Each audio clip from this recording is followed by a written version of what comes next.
Muy buenas noches, amigos, y bienvenidos a una edición más de Enfoque. Luchar, reivindicar un trabajo decente es algo que está en el magisterio de la Iglesia, que está en las intervenciones habituales del Papa Francisco y de otros santos padres, y que desde hace unos años tiene una fecha en el calendario, que es el 7 de octubre. Hoy, en Enfoque, queremos hablar de lo que significa tener un trabajo decente. Persona y trabajo son dos palabras que pueden y deben juntarse, porque si pensamos y decimos trabajo sin decir persona, el trabajo termina por convertirse en algo inhumano que, olvidándose de las personas, se olvida y se pierde a sí mismo. Pero si pensamos en la persona sin el trabajo, decimos algo parcial, incompleto, porque la persona se realiza plenamente cuando se convierte en trabajador, porque el individuo se convierte en persona cuando se abre a los demás, en la vida social, cuando florece en el trabajo. Son palabras del Papa Francisco pronunciadas ante la Confederación Italiana del Sindicato de los Trabajadores. El señor arzobispo cita estas palabras en el artículo publicado esta semana en Padre Nuestro para continuar diciendo que hay que despabilarse y reflexionar sobre problemas verdaderos de los hombres y mujeres que conforman esta sociedad. Nos gustaría que tanto políticos como agentes sociales se preocuparan más de este trabajo no decente. Precisamente este sábado, 7 de octubre, se ha celebrado la Jornada Mundial por el Trabajo Decente. Las organizaciones que apoyan la iniciativa Iglesia por el Trabajo Decente constatan que el trabajo decente, que forma parte de los Objetivos de Desarrollo Sostenible, es un elemento imprescindible para la justicia social y la cohesión de toda la humanidad. Garantiza un salario mínimo vital, la libertad de asociación sindical, la participación de quienes trabajan en los asuntos de la empresa, el respeto de la negociación colectiva, el respeto de los convenios, la igualdad de trato entre las personas, la salud y seguridad en el trabajo, la protección social de quienes trabajan y de las personas a su cargo, la protección contra el despido, el acceso a la formación y el aprendizaje permanente y el equilibrio entre la vida privada y la vida laboral. En España estamos asistiendo a un crecimiento del trabajo precario que se presenta bajo las formas de la contratación temporal, la contratación a tiempo parcial y el empleo autónomo ficticio. El empleo precario afecta principalmente a las personas más vulnerables que corren riesgo de discriminación, pobreza y exclusión, personas con capacidad funcional diversa, personas con un origen étnico, religión o creencia minoritaria, personas jóvenes y mujeres. La juventud se ve particularmente afectada por el trabajo no voluntario a tiempo parcial, el empleo autónomo ficticio y el trabajo no declarado. Un buen número de jóvenes están abandonando España en busca de mejores oportunidades de empleo. Sobre estas y otras cuestiones, incluyendo el ciclo de conferencias organizado por la Hermandad Obrera de Acción Católica, hablamos hoy en Enfoque.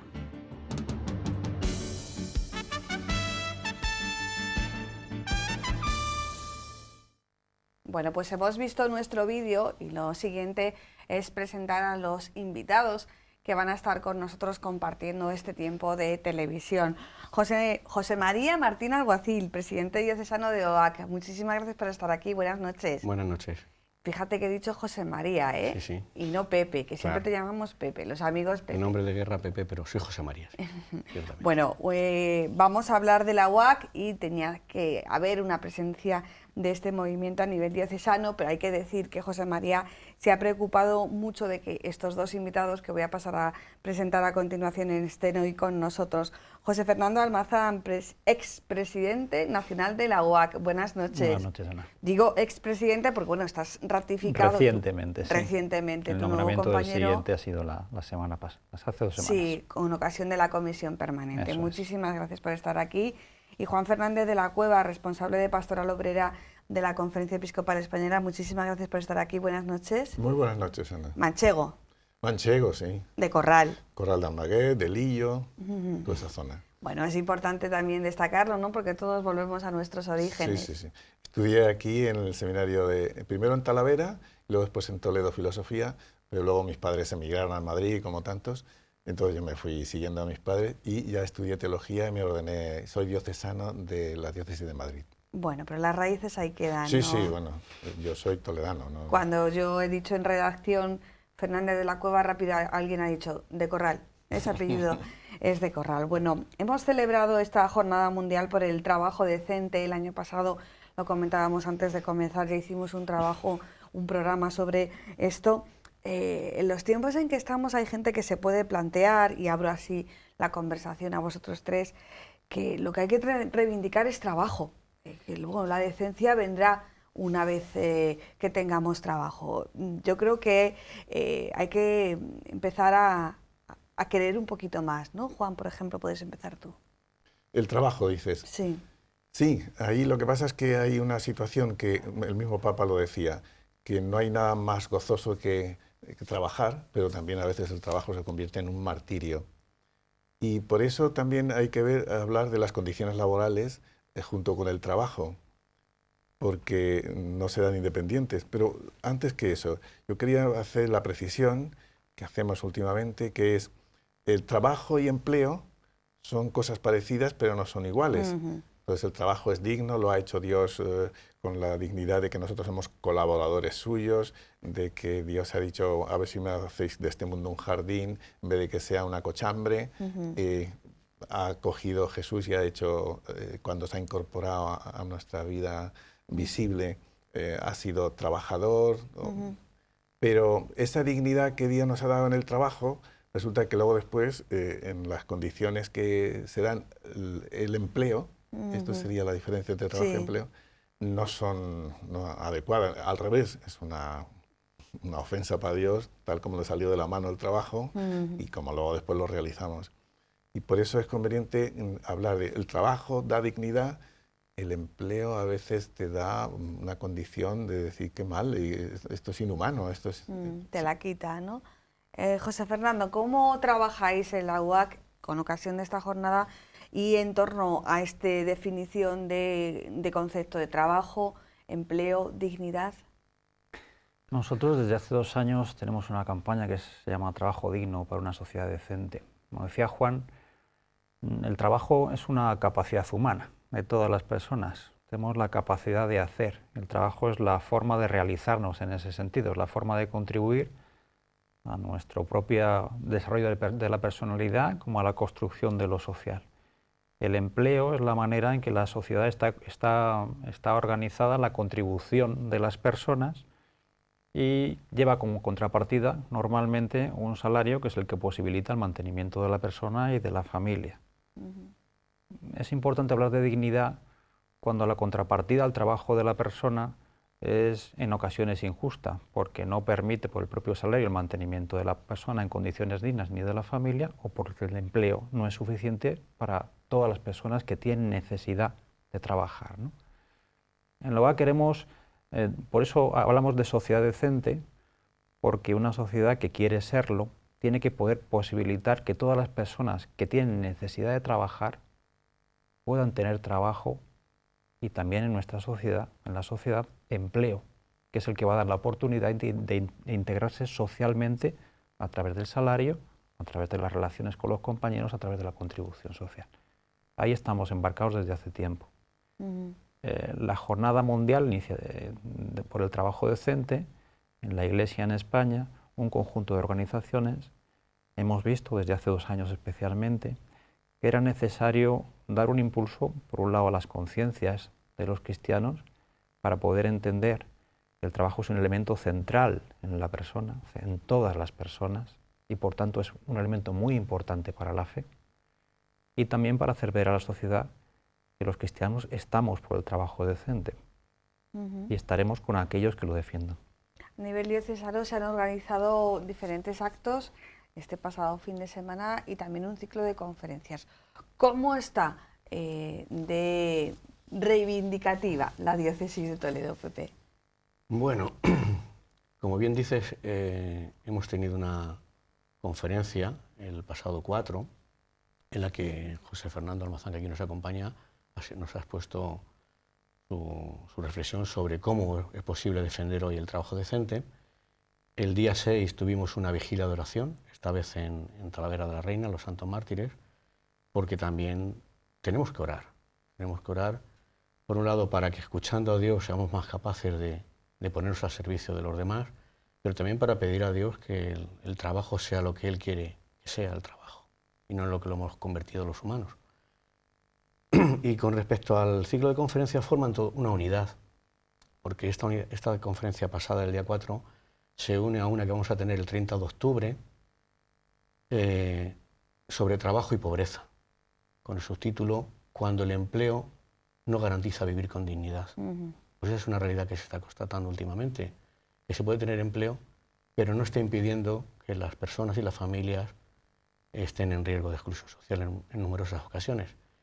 Y acabamos este ciclo el 29 de noviembre, también en la Biblioteca del Alcázar, como la anterior del 30 de octubre va a ser, hablando de rentas mínimas y rentas de ciudadanía y rentas básicas.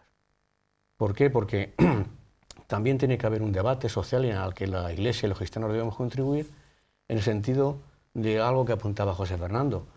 Si hoy por hoy la única forma de garantizar el bienestar de las personas y las familias y poder atender todas sus necesidades materiales, culturales, espirituales, es a través del dinero que se gana por un empleo, ¿qué pasa cuando no hay empleo para todos? Y ahí está el debate de las rentas. Pueden ser rentas mínimas de todas sus modalidades, con contrapartidas, o rentas básicas, incondicionales. Entonces, esta tercera ponencia creo que también va a arrojar mucha luz sobre este problema que tenemos de trabajo decente, empleo, no empleo para todos, etcétera. Fijaos que en estos primeros minutos de conversación habéis sacado ya determinados conceptos: renta mínima, renta básica, la necesidad de que los cristianos se hagan presentes en el mundo del trabajo. Parece un lenguaje propio de movimientos sindicales, de partidos políticos, aunque no lo fue, porque la doctrina social de la Iglesia ahí está bueno, desde León XIII hasta nuestros días. Parece que la Iglesia se ha desenganchado un poquito del movimiento obrero, de la reivindicación de un trabajo digno, y vuelve o quiere volver a engancharse. Ser un poquito críticos. Es posible que aparezca ante el público, ante los medios de comunicación, el que la Iglesia, y es de reconocer que no ha sido lo que más ha lucido, a veces ha lucido más la liturgia y la catequesis que la dimensión social de la fe. Pero la dimensión social de la fe en la cual se incrusta la pastoral del trabajo, la pastoral obrera, la dimensión social de la fe forma parte fundamental de la fe, de manera que una fe que no tuviera esa dimensión social estaría coja o traicionándose o sería imperfecta. No quiero decir que los que no cultiven esta dimensión social o no la asuman totalmente no tienen fe, pero pues como uno que tiene fe pero no va a misa. Ahora, la dimensión social de la fe lo que plantea es por representar a Cristo visible en la tierra, es por seguir a Jesús, no es por motivos de, como tú decías antes, de movimientos sindicales o porque queremos ser activistas sociales. No. Es que Cristo es alguien que ya en el Evangelio aparece como el que se preocupa de lo público, el que da una opción, el que dice, como las parábolas, ¿no? Con parábolas como pues un señor resulta que coge una cosecha que es abundantísima y dice, bueno, pues ya me voy a dedicar ahora a vivir mi vida y le dice la parábola, le dice Jesús, insensato, has equivocado tu vida. ¿Por qué? Porque solamente se dedica a vivir su vida personal, pero no a la vida social o la vida de si con eso tenía que dar trabajo a los demás. Con lo cual es fundamental el que la dimensión social y por lo tanto el mundo del trabajo forme parte de la pastoral de la Iglesia e incluso luego después si queréis algo más plano, como un documento de la Conferencia Episcopal, se llama la Pastoral Obrera de toda la Iglesia, dice que es de toda la Iglesia, no de 4 devotos de un tipo de devoción, no. Vosotros, tanto José Fernando como Pepe, que estáis más en contacto con el mundo obrero, ¿llegáis de nuevas, sentís o notáis algún recelo o al contrario sois bien acogidos por el trabajador individual y también, por qué no hablar, por las organizaciones? ¿Como iglesia te refieres? Sí, bueno, como iglesia. Ahí claro, es un tema amplio este. Desde el punto de vista institucional, mi impresión en el momento actual, ¿no? Después del bagaje de estos 4 años como presidente de que he estado, quizá desde la Iglesia tengamos más problemas, más prevenciones a la hora de hablar con ellos que ellos con nosotros. Esto tiene que ser una llamada de atención. O sea, más desde la Iglesia hacia el mundo del trabajo Hoy que del por hoy mundo del sí. trabajo Desde el punto de vista institucional. desde el punto de vista institucional, sí. Podría dar datos. Y luego en las conversaciones, además lo manifiestan públicamente, la oportunidad de poder hablar de algunas cosas que podemos entender que están en el común de los intereses. Temas que ya han salido. Trabajo digno, las rentas mínimas, temas de los que se puede hablar. Hay otros que son más difíciles, no nos vamos a engañar. Pero bueno, quería hacer, antes de seguir, nuestra fe es una fe un poco particular, porque tenemos un Dios encarnado, que quiso Dios que se hiciera carne en una familia concreta, determinada. Jesús se ganó la vida con el trabajo de sus manos durante los 30 primeros años de su vida. A veces lo olvidamos. Jesús es un trabajador. Porque así Dios quiso que fuera. Es importante esa dimensión. Todas las personas, incluso Dios, trabajó. Me voy al otro plano, a los lugares de trabajo, los lugares de... ahora mismo la imagen de la Iglesia entre la gente sencilla, normal, digamos que no está en muy buen lugar. Yo digo mucho últimamente que la sensación que tenemos y que hemos de tomar conciencia los cristianos es que en los lugares donde estamos, en muchos de los lugares donde estamos, muy probablemente nosotros mismos sea la única imagen de Iglesia palpable, que pueda tener la gente delante hoy. ¿Por qué? Porque solo 1 de cada 9 personas asiste con cierta frecuencia a sus parroquias en España. 1 de cada 9. Luego podemos coincidir en bodas, en bautizos, en celebraciones, pero la dinámica de continuidad hoy por hoy no existe. Podríamos lamentarnos por ello, pero es un factor con el que hay que contar, porque nuestro papel como cristianos es ser conscientes de esa realidad y ser conscientes de que tenemos un papel, que no es el convencimiento, es el hacer ver que Dios está antes que nosotros con esas personas que no creen y hacerlo visible y palpable, también dentro del mundo del trabajo. Pepe. Es una pregunta muy difícil de contestar por mi parte, porque es verdad que el mundo del trabajo es muy plural y por tanto los componentes, las personas que lo componen, pues también. Pero es verdad que con la gente que nosotros nos relacionamos, tanto como compañeros de trabajo, como la gente, para entendernos, más comprometida dentro del mundo del trabajo, incluso gente afiliada o militando sindicalmente, la visión que se tiene de la Iglesia es un poco distorsionada. Y yo creo que funciona muchas veces como con clichés, con estereotipos que se han quedado y corresponden yo creo que no al presente sino al pasado. Es verdad que todavía seguimos cometiendo muchas faltas y eso pues, cada vez que se da un paso de acercamiento hacia el mundo de la increencia, en el mundo del trabajo, pues viene alguna noticia de un mal comportamiento de un clérigo o de un laico dentro de la Iglesia que nos hace retroceder, ¿no? Pero bueno, hay que tener humildad suficiente para reconocer los errores y seguir testimoniando y anunciando a Jesucristo. No creo que sea peor esta época que otros momentos vividos. Es cierto que hay un anticlericalismo creciente, puede ser, no lo sé. Pero hay mucha gente que sí que nos dice que ojalá pudieran compartir la fe que nosotros decimos profesar. Yo me encuentro a veces con esa situación, que te dicen, si yo tuviera fe, pero es que no la tengo, si es que a mí Dios no me da esa gracia, porque o sea, previamente también los hemos trabajado un poco, ¿no? Y sí que valoran. A mí también me dicen, hombre, si todos fueran como tú, ya creerían. Claro, o sea, y luego lo que hay en el fondo es un profundo respeto cuando ven que hay una fe encarnada, que una fe que estás compartiendo del brazo reivindicaciones, luchas por cuestiones de fondo que afectan la dignidad y conocen de dónde vienes y por qué estás, te miran de otra manera. Sí, digamos que tienes que pasar como una prueba de fuego, ¿no? Como una prueba de iniciación. Bueno, este viene aquí, pero a ver... Pero bueno, eso también nos ocurre a nosotros y a todo el mundo con alguien del que no conoces y te cruzas con él en la vida y dices, bueno, ¿tú de dónde vienes y por qué estás? ¿No? Sobre todo cuando estás en sitios donde te juegas, hombre, trabajar por el trabajo digno, luchar por no sé qué, son sitios donde te implicas personalmente. ¿Tú por qué estás en esto? ¿No? Y ese diálogo siempre sale. Igual que te preguntan, nosotros preguntamos.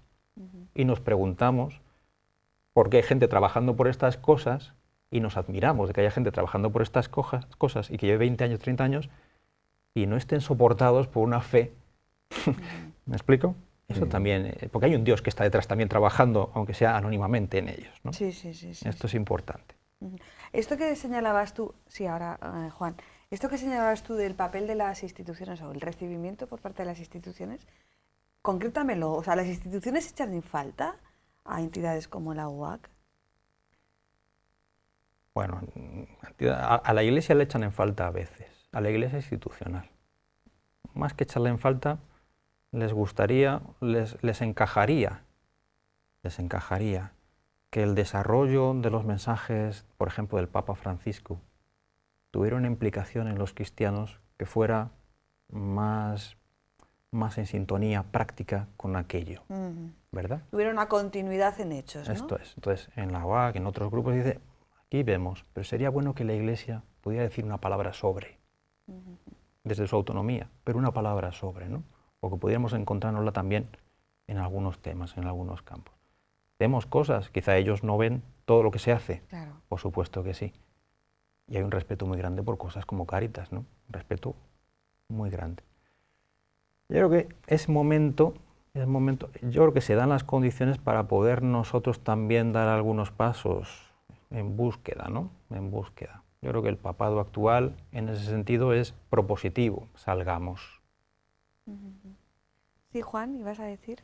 Sí, continuando con esto antes de qué situaciones vive la Iglesia, si la dimensión social, si hablar de justicia, supone a veces identificarte con algún movimiento sindical o con unas cosas de decir, bueno, pero eso son cosas de fuera de la Iglesia.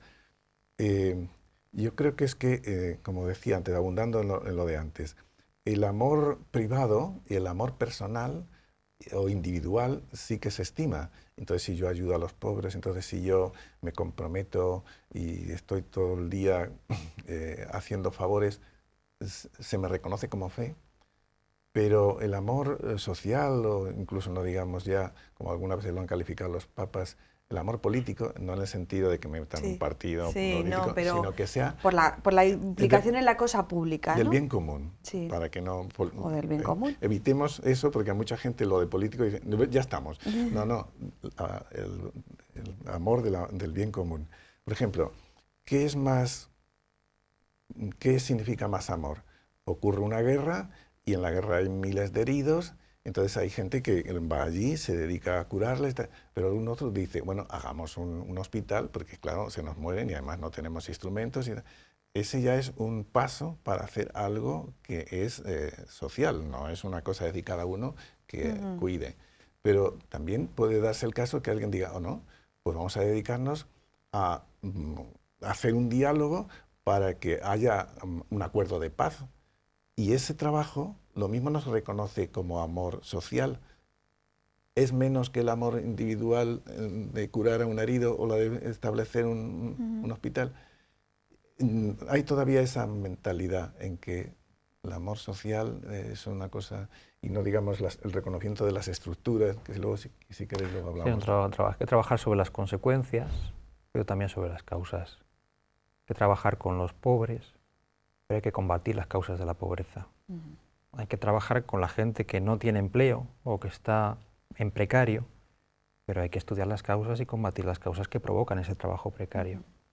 Sí, es algo en lo que Cáritas insiste mucho. No es únicamente ofrecer esa bolsa con comida, o pagar este recibo de la luz, sino ser proactivos para evitar que esas personas se conviertan en, pues eso, en personas habituales, ¿no? Y que estén en ese círculo que tantas veces ha denunciado, por ejemplo, el informe FOESA, del que cada vez es más difícil salir. Dice el señor arzobispo en su escrito de esta semana para el Padre Nuestro que el 70% de los hogares no ha percibido que los efectos de la recuperación económica les hayan llegado. Se basa en el informe FOESA de Cáritas Española.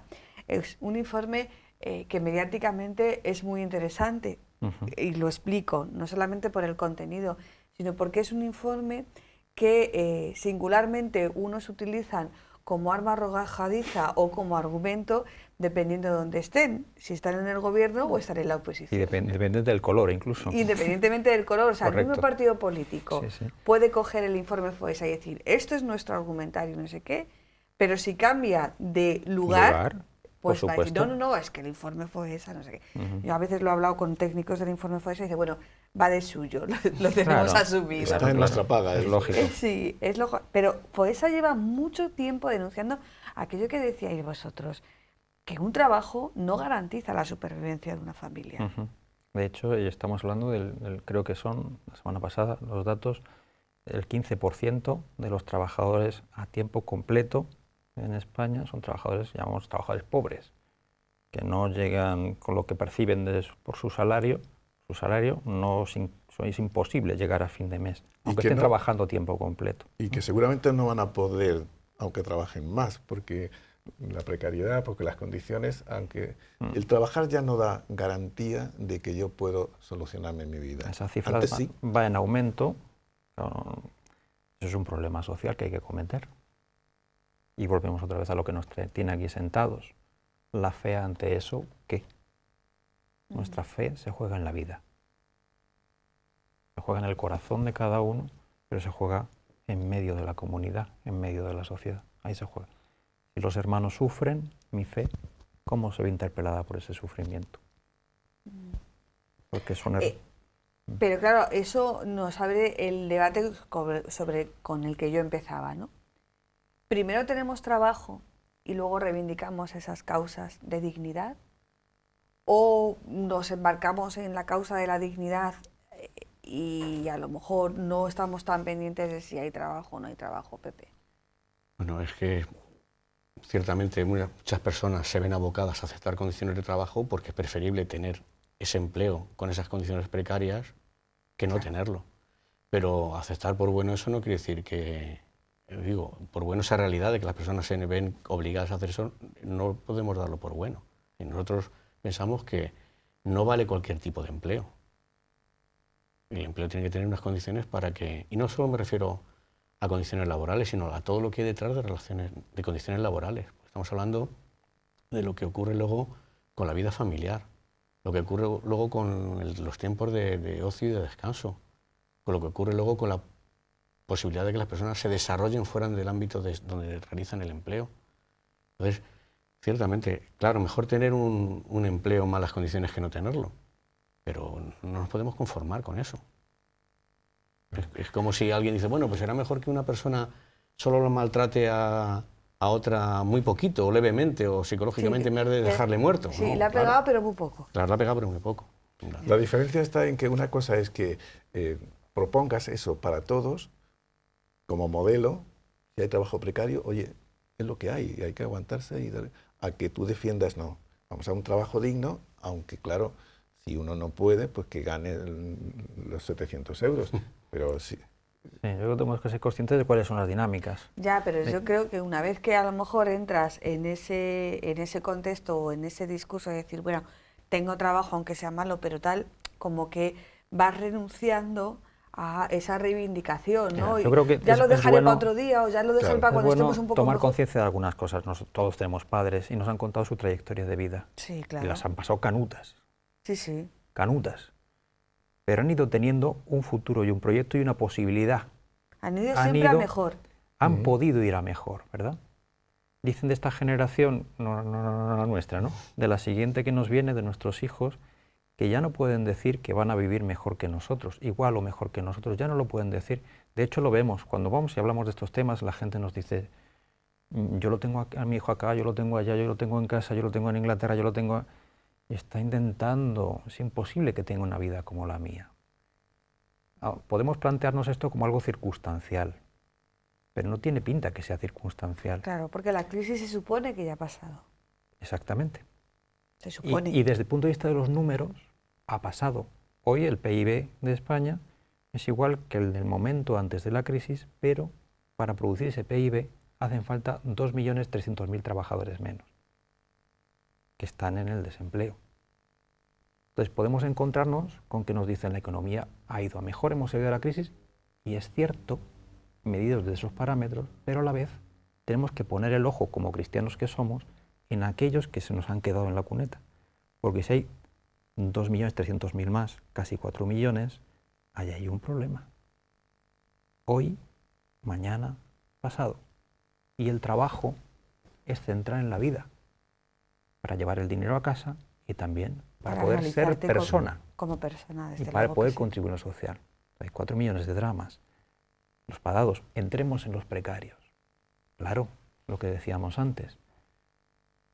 Si yo estoy una semana trabajo, la otra no sé si trabajo, no sé si mañana trabajo de tarde, de noche, no sé si cuántas horas trabajo al día siguiente, si voy a poder trabajar, ¿cuándo puedo tener pareja?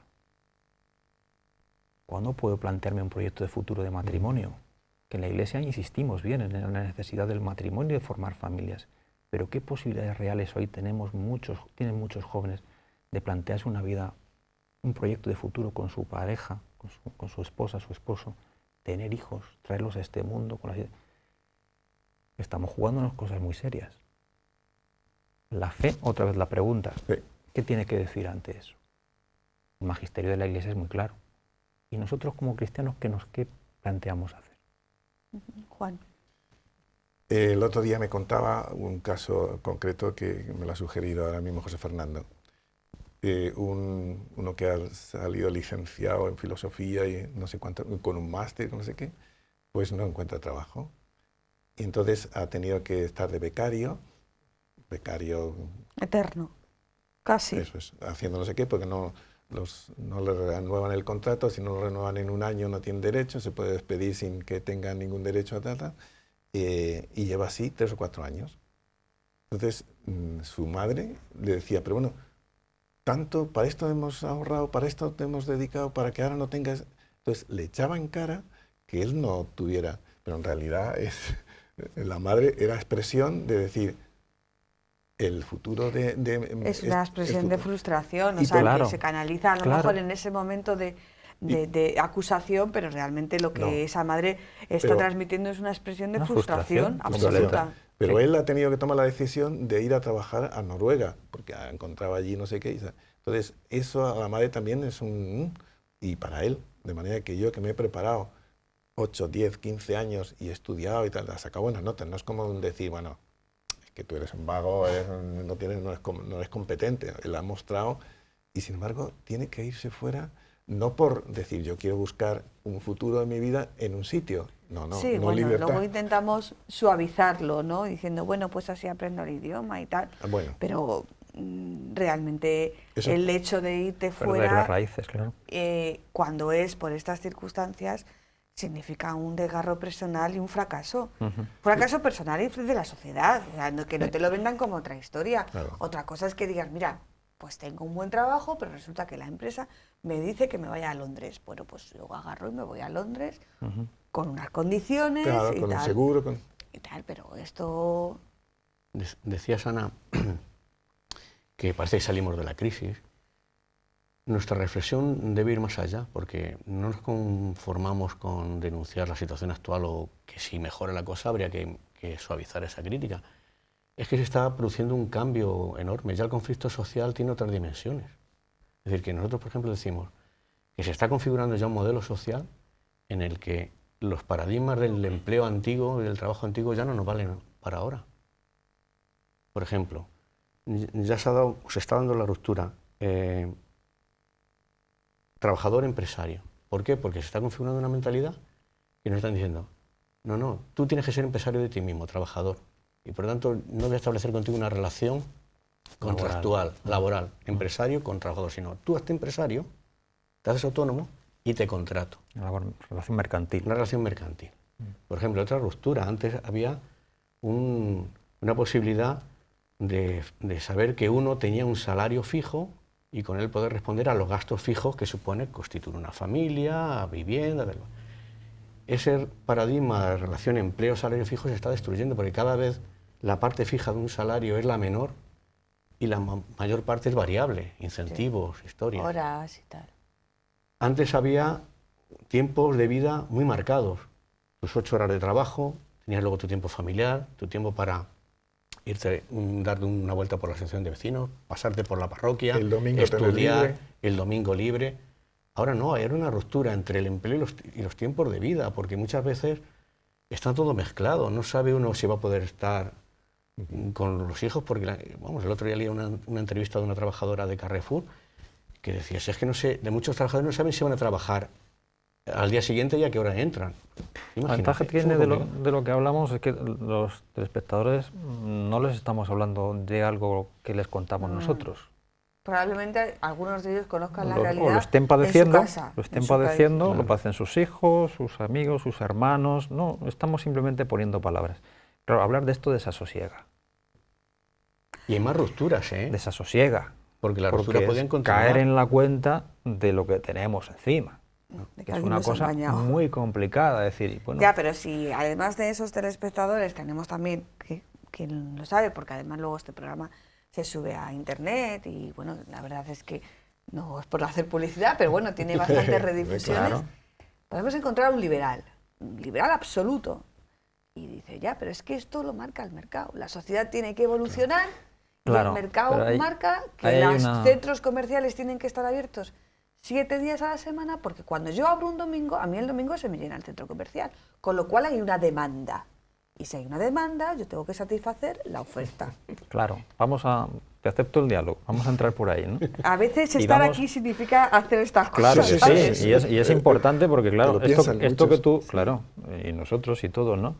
Pero pongámonos las gafas de ver, las que nos gustan, ¿no? Las que están al lado de la Biblia, vamos a ponernos las gafas de ver, ¿no? Es decir, entonces, si yo tengo que elegir entre papá y mamá, ¿por qué siempre elijo papá? Dice, yo que soy cristiano, me plantean, no, es que el mercado dicta esto. Dicen por ahí que esta es una sociedad sin Dios. Bueno, a veces parece que sí que hay Dios. Un Dios es el que dicta las normas, ¿verdad? Entonces, a ese Dios se le sacrifica todo. Todo. El mercado dicta estas normas. Tiene que ser así. No puede ser de otra manera. Te tienes que adaptar y te tienes que sacrificar por este Dios. Ojo, tengamos esa conciencia, porque, claro, vamos poniendo nombre al mal. Vamos poniendo nombre. Si por respetar a este Dios tenemos estas condiciones de vida que parece que están yendo a peor, salimos de la crisis, pero cada vez hay más. Además viene la industria 4.0 que dice que van a ser cada vez menos personas necesarias para los mismos niveles de producción, que viene una revolución en ese sentido. No estoy metiendo miedo, esto es lo que dicen los expertos, ¿no? Que vamos por ahí a cada vez menos necesidad de mano de obra, de trabajadores para poder obtener. ¿Este Dios no nos gusta a los cristianos?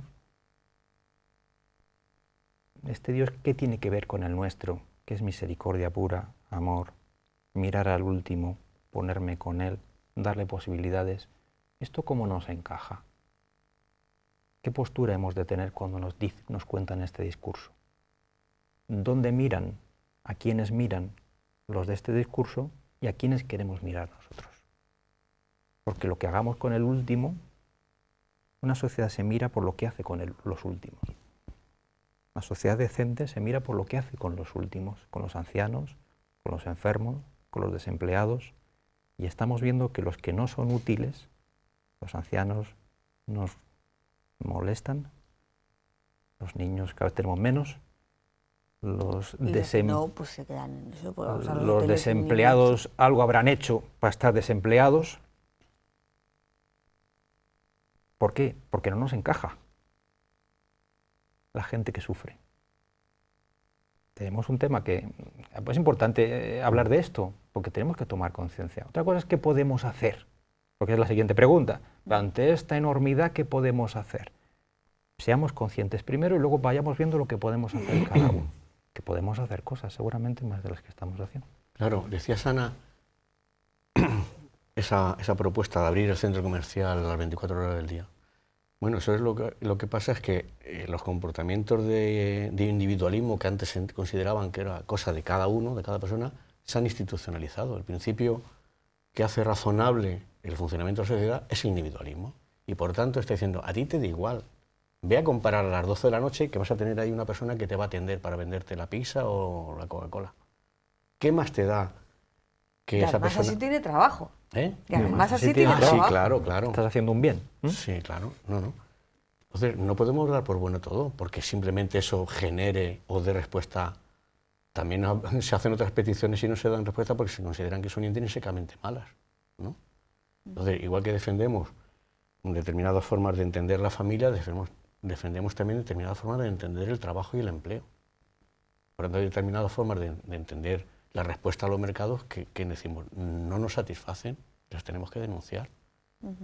Entre el Estado, entre el mercado y el Estado está todo un campo intermedio. En ese campo intermedio la sociedad civil y nosotros criticamos el mercado y decimos, tendrá que haber una forma de armonizar las exigencias del mercado con las exigencias del bien común. Y entre medio las personas que están ahí también tendrán que ser respetadas en su dignidad. Y es verdad que detrás de eso lo que hay es eso, que bueno, da igual los horarios comerciales, da igual que haya periodos de descanso que no, porque tú lo que tienes que hacer es satisfacer tu necesidad. Y si tu necesidad te dice que tienes que ir a las 4 de la mañana a un sitio a comprar, ve que va a estar abierto. Yo creo que eso es un problema también muy peligroso, porque nos va deshumanizando a todos. Juan. Sí, esta cosa que habéis dicho, por ejemplo, José Fernando, de manera que la situación es complicada, pero ahí es donde los cristianos tenemos hoy una alternativa y una responsabilidad de decir, bueno, yo tengo una respuesta, porque me la dicta el mercado y lo impone y es difícil salir de él. Vale, yo lo voy a tener en cuenta, pero yo no quiero, yo tengo una fe que es el Dios Padre de nuestro Señor Jesucristo, aunque esté metido en un... También sigo, yo personalmente, y vosotros no sé, sigo a veces ese Dios de la economía, ese Dios ídolo del dinero. Claro, estamos en esa pecera todos los peces metidos. Pero, algún eremita a lo mejor, pero si es eremita digo yo que no nos estará viendo. Estamos todos ahí, claro. Pero una cosa es que yo diga, estoy metido en el saco no soy, yo no me propongo como modelo, pero yo tengo un Dios que es otro modelo, una alternativa, por ejemplo, la alternativa de, yo puedo hacer que, la parábola del hijo pródigo, la parábola del hijo, no, del buen samaritano. El buen samaritano. Este hombre, además de ir por el camino y encontrarse con uno que le complicaba la vida porque si estaba sangrando y iba al templo y eso podía dejarle impuro y toda esta serie de cosas que son institucionales y que son estructurales, se baja del... Bueno, primero el sacerdote y el levita no lo atienden y después el buen samaritano, que es la palabra clave para el modelo de fe que yo digo.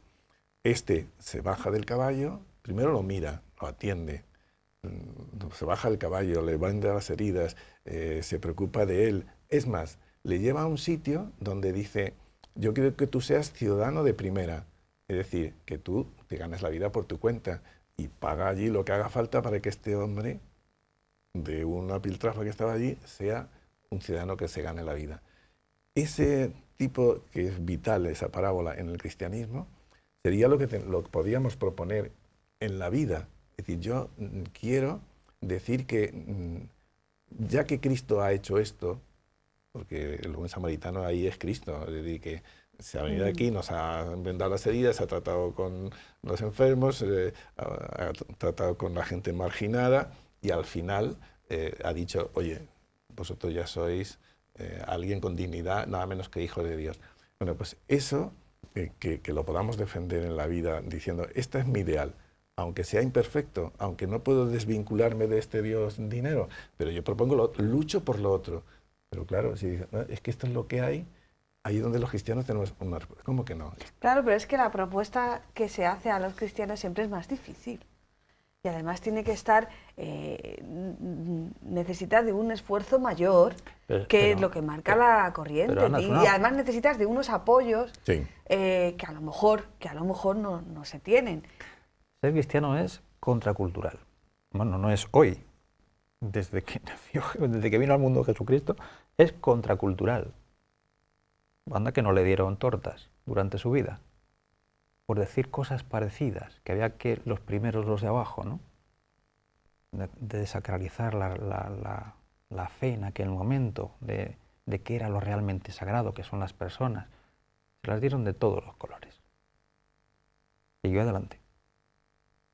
Ser cristiano es contracultural, pero no porque somos muy voluntariosos, sino porque la promesa es un proyecto de felicidad. Y la promesa no en el cielo solamente, sino aquí. Lo que nos dice nuestra fe es que actuando de esa manera, convirtiendo el corazón de esa manera, seremos más felices. Creyendo en nuestro Dios y actuando como dice nuestro Dios en ese sentido, somos más felices que si creemos en otros dioses. Esto que la gente que pasa el día, las horas, intentando ganar más dinero, funcionando por lo que se puede comprar, son más felices que la gente que vive dignamente, que tiene la ocasión de poder vivir dignamente de su trabajo y disfrutar de su familia. Sí, pero no son ejemplos, no son modelos de referencia. ¿Para quién no lo son? ¿Qué modelos tenemos nosotros?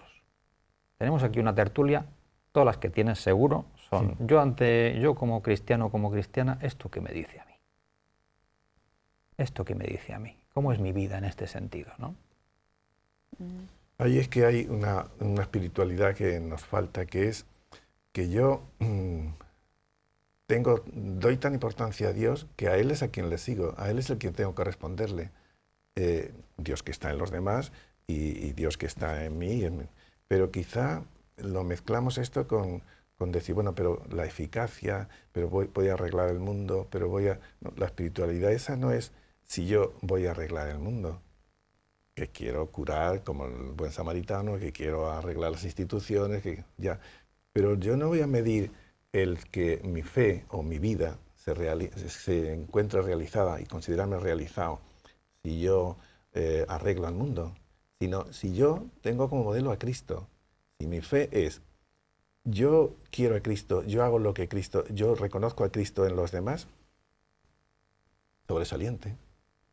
Ahora, aunque no arregle el mundo, en eso nos distinguimos de instituciones que van solo, pues, a veces a arreglar esto, a arreglar lo otro, a ganarse la fama. No, esa espiritualidad no es... No la tenemos. Por eso somos a veces los cristianos un poco endebles. El que decimos, mi felicidad está en yo responderle a Cristo, en que yo reconozca que cuando acompaño a un parado, aunque no tenga trabajo para él, yo estoy haciendo lo de Cristo y por lo tanto contento. Contento en el fondo. Sí. Como cuando un padre da la vida por su hijo, pero será muerto. Bueno, pero él se ha realizado. Ha sido más persona que nunca, ha sido más padre que nunca. Pues eso en el modelo cristiano no está como, sino que nos hemos dejado llevar, yo el primero también, no creas tú, yo aquí hablo, pero intento ser, pero nos hemos dejado llevar de decir, bueno, la Iglesia, ¿qué tiene que hacer para ganar más cristianos? ¿Qué tiene que hacer para ser más famosa? ¿Qué tiene que hacer para que seamos respetables? Para que... No, es decir, la Iglesia, yo personalmente, porque tú insistes en el yo, ¿no? En la Iglesia. ¿Yo qué tengo que hacer para decir, Cristo, ¿cómo me realizo? ¿Cómo te has realizado tú? ¿Cómo lo hago? Porque a veces el mundo del mercado me intenta contentar con chuches. Y todos tenemos hambre, ganas de comer, como todos tenemos ganas de felicidad. Pero hacer que la felicidad consista en comer más chuches que cocidos o que la dieta mediterránea hace que los niños sean obesos, porque los chuchos son muy bonitos, son muy tal igual, pero entre el azúcar y ya en Madrid no sé si el 25-30% de los niños son obesos. Sí. Eso produce que los huesos míos sean mucho más problemáticos, si como muchas chuches me alimento más de eso que de cocidos y voy a tener diabetes, como sigue así. Pues eso es lo que pasa con este tipo de sociedad cuando la fe no nos defiende y dice, bueno, yo voy a llenar mi felicidad en plan de decir, mi realización está en que la persona sea lo primero. Y si yo voy viviendo en la vida eso, aunque no arregle el mundo, bueno, no quiero insistir en la... Sí, nos quedan 5 minutos. Lo digo para que os hagáis una composición de lugar. Decías antes que cuando hablabas de que, bueno, que tenemos una fe tambaleante, ¿no? En este caso, que nos falta ese testimonio, esa aportación, y cuando al principio comentabas que, bueno, como no había un compromiso claro por los cristianos, cuando el Papa nos lo pone tan fácil y tiene tantas referencias. No, pero yo me voy sobre todo a las referencias mediáticas, ¿no? Cada vez que habla el Papa hay 2, 3, 4, 5 titulares. Y bueno, alguien dice, este Papa es el más seguido por los ateos, ¿no? ¿Qué hay que hacer para conseguir ese compromiso? Porque claro, yo creo que eso tiene que nacer de nosotros, tiene que nacer de la Iglesia, ¿no? No hay instancias de... ¿no? Primero, sobre la fe tambaleante. Los santos más grandes que ha tenido la Iglesia, los que más le pedían a Dios era que les aumentara la fe.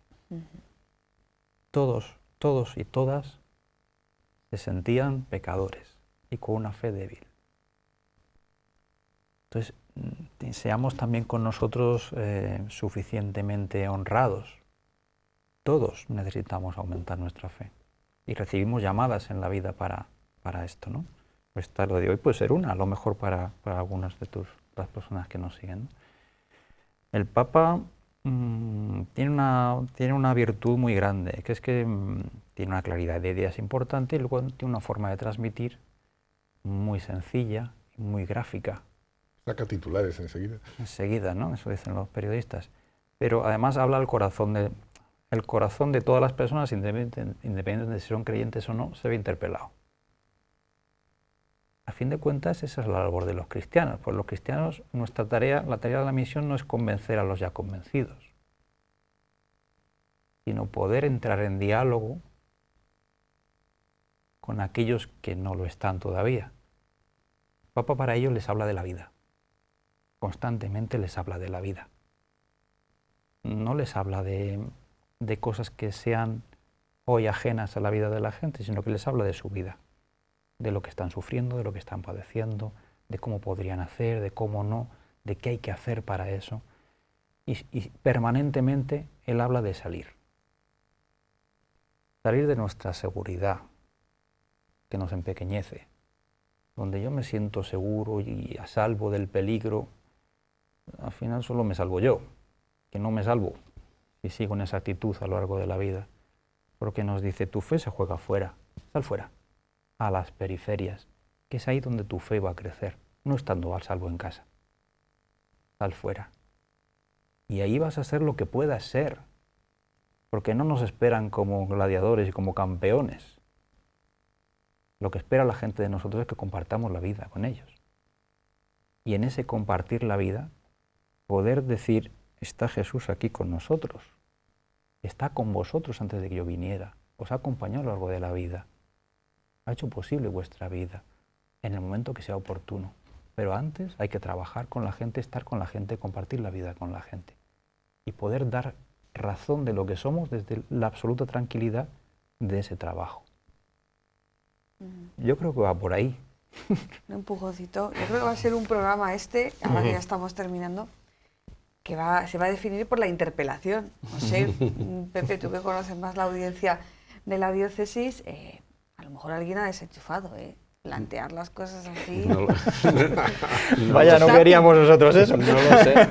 No, pero las cuestiones difíciles es lo del área de confort, ¿no? Lo difícil... Sí que puede ser que si el encabezamiento del programa era trabajo decente. De hecho, estas tres personas han hablado poco de trabajo, ¿no? Bueno, y lo que piden. Pero bueno, yo creo que por nuestra parte debe quedar claro que todas esas reivindicaciones que figuran en el manifiesto, sí, muchos dirán, bueno, pues eso ya lo pueden hacer los sindicatos. Bueno, vale, bien, pero es que nosotros queremos insistir desde nuestra clave de fe cristiana. Porque a nosotros sobre todo nos interesa que esas llamadas nos sirvan para preocuparnos de la vida de las personas. Y basta que cualquiera de los que nos esté escuchando conocer algún caso de persona que esté en esas condiciones que decimos, ¿no? Y son llamadas para que la gente en sus puestos de trabajo o en sus puestos de no trabajo puedan vivir con dignidad. Lo triste es que, por ejemplo, personas que están en precario o que están en la pobreza, prácticamente se les está acusando que son ellos los responsables de estar en esa situación, y esa gente pierde autoestima, y hay que acompañar a esas personas. Y hay personas, familias que están todavía lamentando y sufriendo la muerte de un ser querido porque ha ido a trabajar y ha perdido la vida en el trabajo. Y así podríamos seguir. Hay personas que no pueden, mujeres que no pueden desarrollar su maternidad porque saben que va en juego en ello su puesto de trabajo y la posibilidad de llevar un dinero a casa.